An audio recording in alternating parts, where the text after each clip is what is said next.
দক্ষিণ জাজৰি সাংস্কৃতিক গোষ্ঠীৰ উদ্যোগত 40 সংখ্যক প্ৰতিষ্ঠা দিৱস আজিৰ পৰা আৰম্ভ হয় দুদিনীয়াকৈ 10 আৰু 11 আগষ্টলৈ 40 সংখ্যক প্ৰতিষ্ঠা দিৱস নগাঁও দক্ষিণ জাজৰি ডক্টৰ ভূপেন হাজৰিকা মুকলি মঞ্চত অনুষ্ঠিত কৰিছে আৰু 11 আগষ্ট ৰবিবাৰে নিশা 11 বজাত আৰম্ভ সাংস্কৃতিক অনুষ্ঠান গীত গাব কথাৰ চন্দেৰে ঠিকনাবিহীন জনৰ হৃদয়ৰ সংবাদ বুটলি অসমৰ ইমৰ পৰা হিমলৈ শ্ৰোতা দৰ্শকৰ মন জয় কৰিবলৈ সক্ষম হোৱা মৰামৰ শিল্পী মহেন্দ্ৰ হাজৰিকাৰ গীত বৃহত্তৰ অসমীয়া জাতি তথা দক্ষিণ জাজৰি পৰিৱৰ্তনমুখী সময়ৰ বতাহে সমাজলৈ ভিন্ন সময়ত ভিন্ন পৰিৱৰ্তন সাধন কৰা সকলোৰে দৃষ্টিগোচৰ হৈছে বিশেষকৈ গ্ৰাম অঞ্চলত ইণ্টাৰনেট অবাধ প্ৰচলনে নতুন প্ৰজন্মক বাৰুকৈ আকৰ্ষিত কৰিছে এই অঞ্চলৰ ক্ষেত্ৰত থকা দখলৰ বিশালতাৰ বাবে যোৱা 40টা বছৰ সময়ৰ নেওচি বৃহত্তৰ জাজৰি অঞ্চলৰ কলাপ্ৰেমী ৰাইজৰ মৰম আৰু শুভাশিষ সামৰি দক্ষিণ জাজৰি 40তম প্ৰতিষ্ঠা দিৱস এই অঞ্চলটোৰে এটা সাংস্কৃতিক পৰিৱেশ সৃষ্টি কৰা মূলতে এই দক্ষিণ জাজৰি সাংস্কৃতিক গোষ্ঠী বহুকেইজন পুৰুধা ব্যক্তিয়ে গঢ় দি যোৱা এই অনুষ্ঠানটি আজি 40 বছৰে চলি আহিছে মাজতে কিছু পৰিমাণে অলপ লঘু হৈছিল অনুষ্ঠানটো আৰু এতিয়া অঞ্চলৰে উদীয়মান সকলো লগ লাগি সকলোৱে মিলি এবাৰ আমি অনুষ্ঠানটো অনুষ্ঠিত কৰিছোঁ প্ৰতিষ্ঠা দিৱসটি তাৰে আজি প্ৰথম দিনাৰ কাৰ্যসূচী বিভিন্ন প্ৰতিযোগিতা হৈ গৈছে আৰু অহা কালিলৈ আছে মূল আকৰ্ষণ গতিকে আমি দৰ্শক ৰাইজক সকলোকে ইয়াৰ জৰিয়তে ধন্যবাদো জনাইছোঁ আৰু তেখেতসকলৰ সহায় সহযোগিতা বিচাৰিছোঁ মহেন্দ্ৰ হাজৰিকাদেৱৰ গীত পৰিৱেশন অহা কালিলৈ সকলো আহিব সকলোলৈকে ধন্যবাদ জনাই মই মানে ব্যৱস্থা কৰাৰ বাবে দক্ষিণ জাজৰি সাংস্কৃতিক গোষ্ঠী আজি 40 বছৰৰ আগতেই আমাৰ এই দক্ষিণ জাজৰি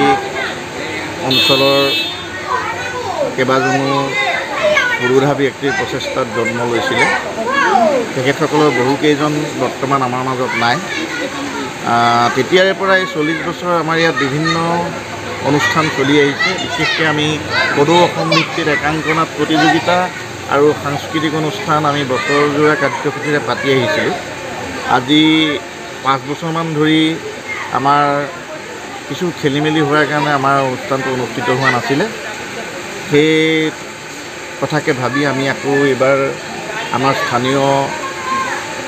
যুৱক তথা বিশিষ্ট লোকসকল লগ হৈ আমি পুনৰ আমাৰ অনুষ্ঠানটো অনুষ্ঠিত কৰা ভাবিলোঁ আমি যোৱা বছৰেই আপোনাৰ অনুষ্টুপীয়াকৈ এটি বিহুৰ লগত সংগতি ৰাখি ৰঙালী বিহুৰ লগত সংগতি ৰাখি এটি অনুষ্ঠান অনুষ্ঠিত কৰিলোঁ এই বছৰ আমি আমাৰ 40 বছৰ সম্পূৰ্ণ হোৱাৰ কাৰণে 40তম প্ৰতিষ্ঠা দিৱসটি দুদিনীয়া কাৰ্যসূচী আজি অৰ্থাৎ 10 আগষ্ট আৰু কালিলৈ 11 আগষ্ট দুদিনীয়া বৰ্ণাঢ্য কাৰ্যসূচীৰে অনুষ্ঠিত কৰাৰ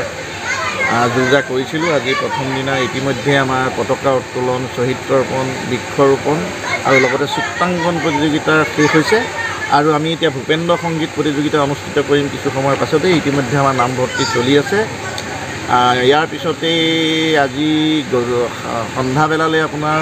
মুকলি সভা আছে মুকলি সভাৰ পিছত আজি 12ৰহণীয়া সাংস্কৃতিক অনুষ্ঠান আছে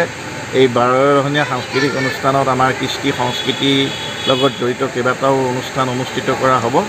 আৰু অহা কালিলৈ 12 আগষ্ট তাৰিখে আমাৰ পুৱা কুইজ প্ৰতিযোগিতা আছে কুইজ প্ৰতিযোগিতাৰ পিছত আমাৰ সন্ধ্যালৈ সাংস্কৃতিক অনুষ্ঠান এই সাংস্কৃতিক অনুষ্ঠানৰ মুখ্য আকৰ্ষণ অসমৰ স্বনামধন্য কণ্ঠশিল্পী শ্ৰদ্ধাৰ মহেন্দ্ৰ হাজৰিকাদেৱ তেখেতে অহা কালিলৈ আমাৰ মাজত গীত পৰিৱেশন কৰিব আৰু আমি এই অনুষ্ঠানটি সাফল্যমণ্ডিত কৰিবৰ বাবে আপোনালোকৰ জৰিয়তে অঞ্চল তথা ৰাইজৰ সহযোগ কামনা কৰিছোঁ আৰু আমাৰ লগত আমাৰ সাংস্কৃতিক সম্পাদক আছে তেখেতৰ দুআষাৰ ক'ব বটদ্ৰৱৰ পৰা মেহদীৰ জামানৰ ৰিপৰ্ট নিউজ 24 অসম